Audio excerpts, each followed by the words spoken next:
అర లీటర్ తక్కువ ఇచ్చిందే పాలు గేద. మిగిలిన 1/2 లీటర్ నేను పిండిదాన్ని రారా బుజ్జిబామ్మర్తి. నానా ఈడు మళ్ళీ వచ్చిండే. వామ్మోయ్ అన్నా ఉరికన్నా.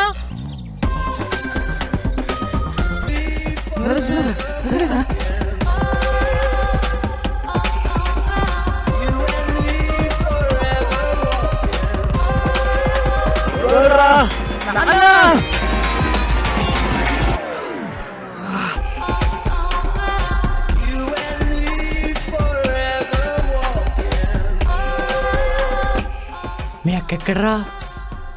అల్లుడు ఇది పద్ధతి కాదు, తప్పురా. ఏది పద్ధతి కాదు మామా? నా కూతురిని చేసుకో అని నాలో లేనిపోని ఆశలు కల్పించి నీకు పద్ధతి కాదు. చెప్పే వరకు ఇక్కడే ఉంటాను.